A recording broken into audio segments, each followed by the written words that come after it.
यद् ध्यायेतो विपश्चितो यद् विचार्येतो यत् यदेवानुरुध्यत यस्यैवान्तः प्रविश्यतो। जब भी कोई इंसान किसी चीज़ के बारे में सोचता है, जब भी कोई इंसान किसी चीज़ को याद करता है, जब भी कोई इंसान किसी चीज़ को कंसीव करता है, धीरे धीरे वो चीज़ उस इंसान की रियलिटी बनते जाती है। आपका एक गोल है, आपका एक टारगेट है, वो कुछ भी हो सकता है, कुछ बनना, कुछ पाना। क्या हो आपके माइंड में कुछ ऐसे ही चीज़ें बनती जाए, क्या हो आपके माइंड में कुछ ऐसे ही रिएक्शंस हो, क्या आपके माइंड में कुछ ऐसे ही थॉट्स आए।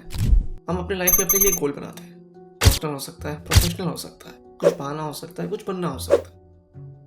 लेकिन कुछ टाइम के बाद हम उसमें इंटरेस्ट लूज करते हैं। स्टार्टिंग में जब हम प्लान करते हैं हमें ये करना है, हमें बनना है, हमारा इंटरेस्ट बहुत ज़्यादा होता है। बट जैसे जैसे हम आगे बढ़ते हैं उस प्रोसेस में हमारा इंटरेस्ट खत्म हो जाता है। क्योंकि स्वामी विवेकानंद जी ने कहा है, mind is everything, what you think you become. अब इसे अपनी डे टू डे लाइफ में कैसे इंप्लीमेंट करना है? क्या इसका मतलब ये है कि मैं अगर किसी चीज़ के बारे में सोचते रहूं तो मुझे मिल जाएगी? बिल्कुल नहीं। अब इस चीज़ को एक एग्जांपल से समझते हैं। इमेजिन आपके अराउंड कंप्लीट डार्कनेस एंड आपकी consciousness is like a torch. तो आप टॉर्च को जहां जहां पॉइंट आउट करोगे आपके पास वही रिफ्लेक्ट होगा, वही लाइट आपके पास आएगी। यानी कि आपको अपनी कॉन्शियसनेस को सिर्फ उसी तरफ पॉइंट आउट करना है जो कि आपके गोल से रिलेटेड हो। यानी कि आपको अपनी कॉन्शियसनेस को सिर्फ उसी तरफ बढ़ाव देना है जो आपके लिए पॉजिटिव, जो आपके लिए अच्छा हो, जो आप चाहते हो कि आप जैसे बनो। यानी कि आपको अपने कॉन्शियसनेस का कंटेंट कुछ वैसा ही रखना है जैसा आप बनना चाहते हो। और आप क्योंकि जब कंटेंट को वैसा ही रखोगे तो धीरे धीरे वो कंटेंट आपकी रियलिटी बन जाएगी। तो यानी कि आप किसी चीज़ के बारे में सोच रहे हो पॉजिटिवली, तो इसका मतलब ये नहीं कि वो चीज़ आपके पास आ जाएगी। वो एक प्रोसेस होता है जो आपको इस लायक बनाता है कि आप वहाँ तक पहुँच पाओ जहाँ पे आप पहुँचना चाहते हो। वो चीज़ खाली आपको उस लायक बनाती है कि आप वहाँ पहुँच पाओ जहाँ पहुँचना चाहते हो। और ये चीज़ आपको हमेशा ध्यान रखनी है, each and every thought impacts you. चाहे आप कॉन्शियस हो चाहे आप अनकॉन्शियस हो, कोई भी थॉट आपकी कॉन्शियसनेस में आता है, जहाँ भी आपकी कॉन्शियसनेस की लाइट पड़ती है, भले से आप इंटेंशनली देखो या अनइंटेंशनली देखो, वो चीज़ आपके माइंड में फीड हो जाती है, वो चीज़ आपकी कॉन्शियसनेस में बस जाती है।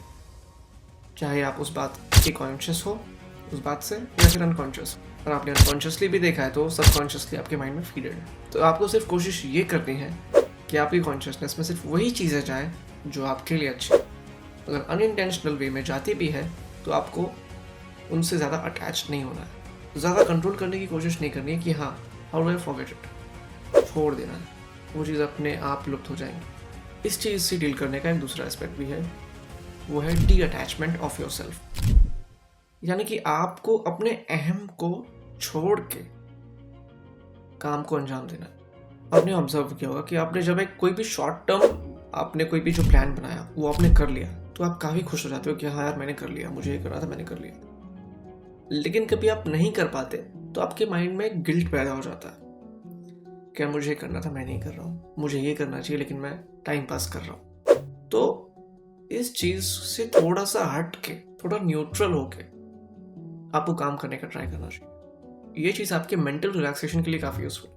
फॉर एग्जाम्पल आपने अपने शॉर्ट टर्म प्लान को सक्सेसफुली अचीव कर लिया, लेकिन फिर वहाँ पे excitement of success and fear of failure होता है कि क्या यार मैं कर पाऊंगा या नहीं कर पाऊंगा, कि यार मैंने तो शॉर्ट टर्म प्लान में तो मैं सक्सेसफुल हो गया हूँ, कि मैं लॉन्ग टर्म में हो पाऊंगा या नहीं हो पाऊंगा। मैं इससे ये कहना चाह रहा हूँ कि आपको अपने से जो आपका सेल्फ है, जो आपकी आइडेंटिटी है, जो आपका आई है, उससे थोड़ा सा डिस्टेंस बना के आपको काम को अंजाम देना है। आपकी कॉन्शियसनेस को आपकी कॉन्शियसनेस को आपके सेल्फ से थोड़ा सा डिस्टेंस में रखना है। इससे होगा क्या, जो भी आपके लाइफ में, जो भी आपके प्रोसेस में अप्स एंड डाउन्स आएंगे, जो भी टिप्स आएंगे, जो भी अप्स आएंगे, तो वहाँ से आपको इम्पैक्ट कम पड़ेगा, आपके ऊपर इम्पैक्ट नहीं आएगा। जितना आपने डिस्टेंस बढ़ाया है उतना ही इम्पैक्ट कम होगा। यानी कि छोटे से जो आपको सक्सेस मिलेंगे, जो शॉर्ट टर्म सक्सेस होते हैं जो मिलेंगे, उससे आप ज़्यादा ओवर एक्साइटेड भी नहीं होगे, और जो शॉर्ट टर्म फेलियर्स होंगे उससे आप ज़्यादा डिप्रेस्ड भी नहीं होगे, और बाय अनटच्ड होके आप अपने प्रोसेस में इन्वॉल्व रहोगे।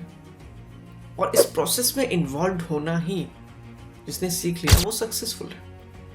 फिर उसे रिजल्ट आगे जो था वो मिले या ना मिले, नाउ ही इज प्रिपेयर्ड, वो इंसान अब वो पुराना इंसान नहीं रहा, ही इज डेवलप्ड। उसने वो कला सीख ली जो कभी कभी वो इंसान वो सक्सेसफुल होने के बाद भी नहीं सीख पाता।